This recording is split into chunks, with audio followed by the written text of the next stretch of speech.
इसलिए गुणीजन कह गए, अच्छी योजनाएं असंभव दिखने वाले स्वप्नों को भी जीवंत बना सकती। नियति तो यही कहती है कि अधिक पाना है, और अधिक पाने के लिए बहुत खतरा उठाना पड़ता है। कुछ लोग खतरा नहीं उठाते, जीवन जैसे चल रहा है बस जीते चले जाते हैं। पर जो प्रगति करना चाहते हैं, ऊपर उठना चाहते हैं, जो कुछ उनके पास है उसे दांव पर लगाने से नहीं डरते। संभावना है कि हार जाएंगे, कुछ ना कर पाएंगे, पर ये जो कुछ कर दिखाने का प्रयास है, यही उन्हें औरों से अलग बनाता है। भले ही वे हार जाए, पर यह संतोष उनसे कौन छीन सकता है कि उन्होंने कुछ अच्छा कर दिखाने का प्रयास तो किया। मात्र सीखना ही पर्याप्त नहीं है, जो कुछ सीखो उसे अपने रक्त में बसो, क्योंकि तुम्हें सबसे अच्छा बनना है, हर विषय में सर्वश्रेष्ठ।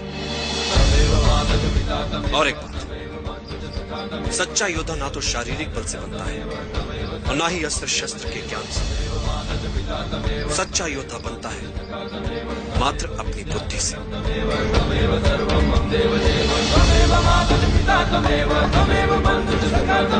चुनौतियां तुम्हारे सामने वस्त्र बदल बदल कर आएंगी।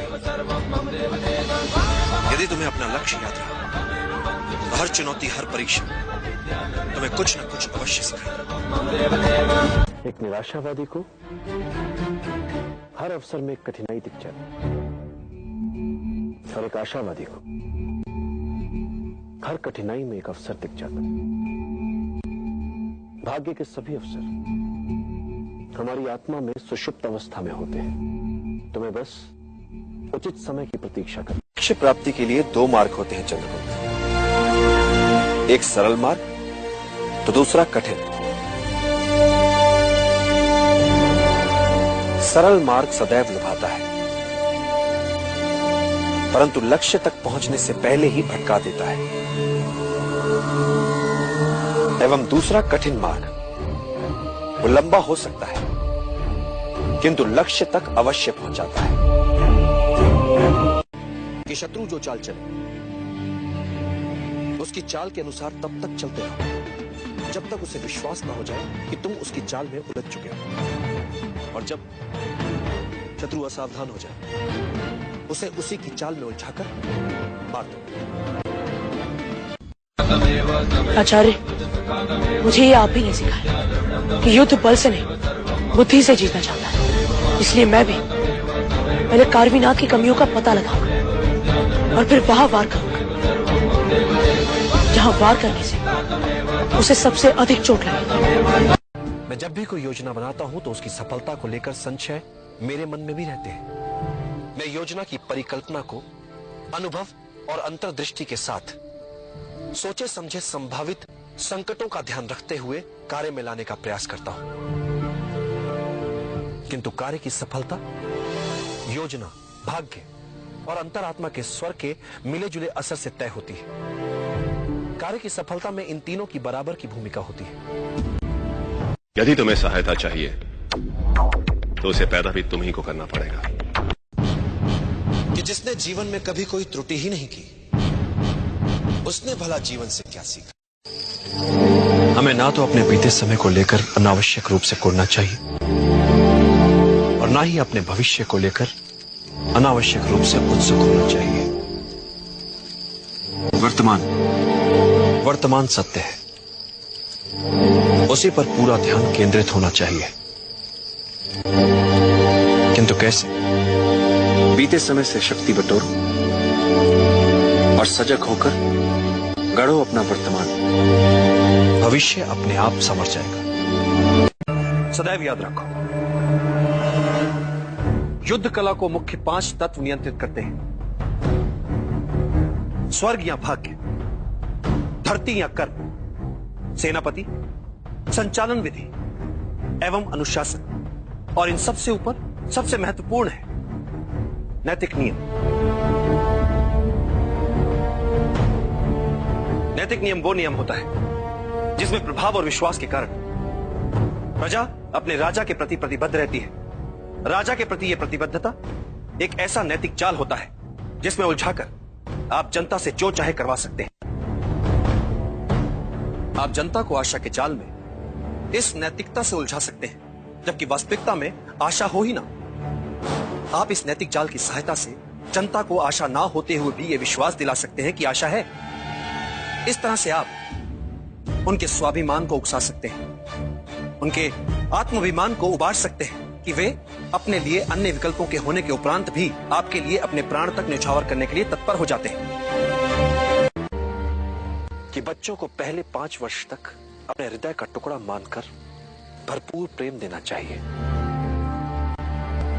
तो अगले 5 वर्ष उन्हें कड़े अनुशासन में रखना चाहिए,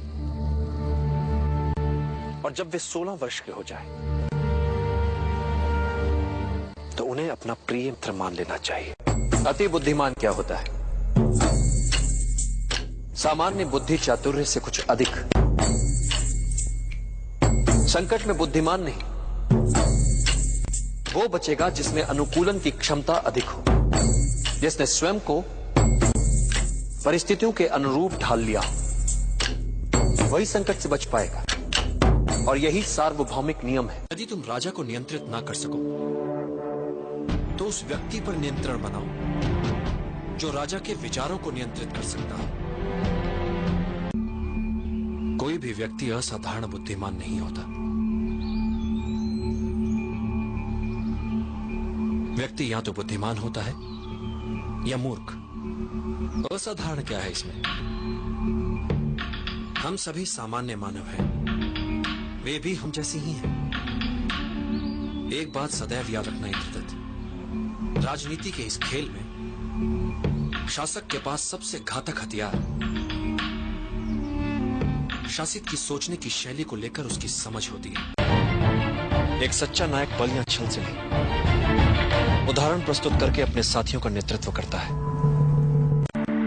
युद्ध में शत्रु को असावधान और निश्चिंत करने से बड़ा कोई शस्त्र नहीं होता। इसलिए युद्ध जीतने के लिए युद्ध काल में ही शत्रु को विश्वास दिला दो कि वास्तव में युद्ध वही जीत रहा है। वो निश्चिंत हो जाता है, उसके लड़ने की भूख शांत हो जाती है। ऐसे समय में उस पर आक्रमण कर उसे सदा के लिए धराशायी किया जा सकता है। यदि तुम अपने शत्रु को जानते हो, तुम स्वयं को जानते हो, तो तुम्हें 100 युद्धों के परिणामों से भयभीत होने की आवश्यकता नहीं है। किंतु यदि तुम ना तो स्वयं को जानते हो, ना ही अपने शत्रु को, तो तुम्हें विजय के साथ पराजय के लिए सदैव तत्पर रहना चाहिए। और यदि तुम स्वयं को भी नहीं जानते, शत्रु को भी नहीं जानते, तो तुम्हें हर युद्ध में पराजय का मुख देखना पड़ेगा। हर महान स्वप्न का आरंभ उस व्यक्ति से होता है जो स्वप्न देखता है। किंतु स्वप्न देखने वाले को यह सदैव याद रखना चाहिए कि इच्छा शक्ति और लगन उसके भीतर ही होती है, जो ग्रहों और नक्षत्रों तक पहुंचकर पूरे जगत को बदल सकती है।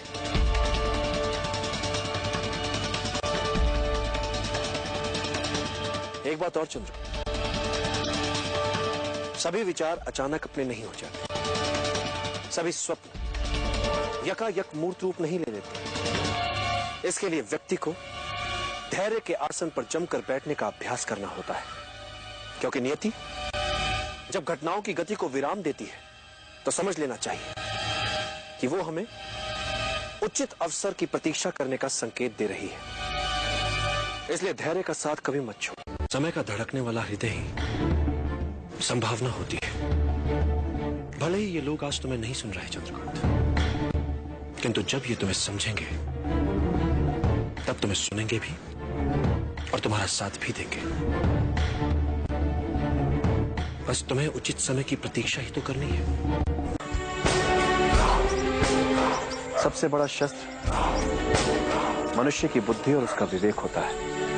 एक बुद्धिमान योद्धा अपने बुद्धि, चातुर्य और विवेक से किसी भी युद्ध में विजयी हो सकता है, फिर परिस्थितियां चाहे कितनी ही विषम क्यों ना हो। मनुष्य जब बुद्धि से तनाव में होता है, चिंताग्रस्त होता है, तब उसका चित्त भी संशय में होता है।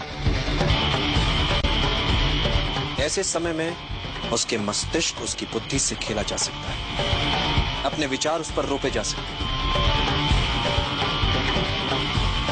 मैंने सदा कहा है, वर्ष भर में फल चाहिए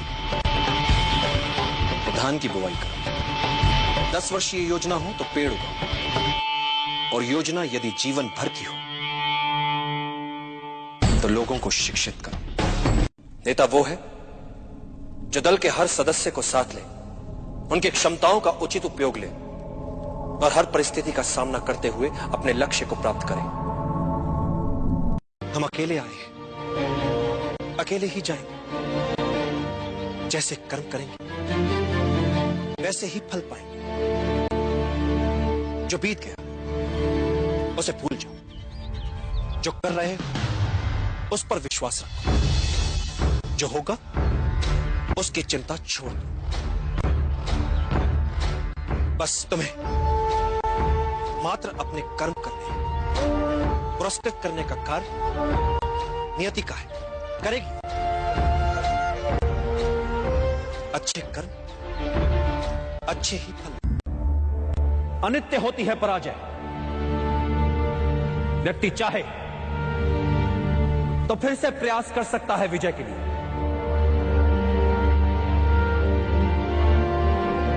जब वो मन से पराजय को स्वीकार करता है तब वो होता है पराजित। कई बार मन से पराजय को स्वीकार करने वालों को, हार से हताश होने वालों को इस बात का पता ही नहीं होता कि जब उन्होंने साहस छोड़ा तब वो विजय के कितने निकट थे। हर पराजय विजय यात्रा के मार्ग में आने वाली एक अनुभव मात्र होती है। ऐसा अनुभव जो हमें कुछ और सिखाता है, हमारी कमियां हमें बताता है, हमें विजय के और निकट ले जाता है।